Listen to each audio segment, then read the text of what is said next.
This is Duke University. South Asia is my Muslim home, and Aligarh is probably the center of that home. I went to Aligarh at the invitation of some good friends to give a talk at the K. Nizami Center for Quranic Studies there in Aligarh.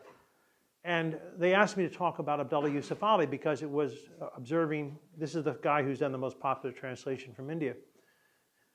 And they said, please explain why he translated God, Allah into God. I said, okay, I'll use his own words. And the very introduction, this is in 1936. The very introduction of Abdullah Yusuf Ali, he says, I want to make English into an Islamic language. For that, I need God's help. Allah will understand. And I think that says it all, is that if you're going to appeal to an English readership, you have to begin by saying, okay, there is not, and as some of you know, I've written a whole book, Who is Allah? And I say there's no equivalence. In that book, I say category, no equivalence semantically, and I would also say at some theological level, between Allah in its richest connotation and God in another. And I don't mean to say one is greater, one is lesser. It's a whole different range of experience in Allah and God, and that's a whole other subject. But for Yusuf Ali, it was spot on clear that Allah had to be God. The basmala, Bismillah ar-Rahman ar-Rahim, had to be in the name of God, and then you pick how you finish the Rahman ar-Rahim, which is a whole other issue.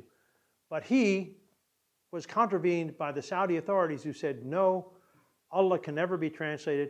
And when I gave this talk in Aligarh, and I said, I'm just quoting Yusuf Ali, first of all, they said he's wrong, and then they said, I was wrong to quote him.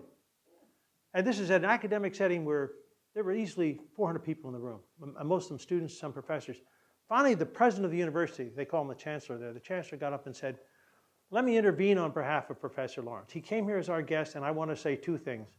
One is that whenever I go to prayer, I invoke the name Allah.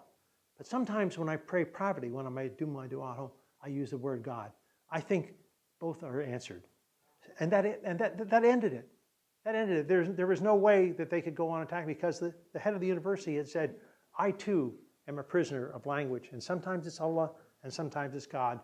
I hope both are valid.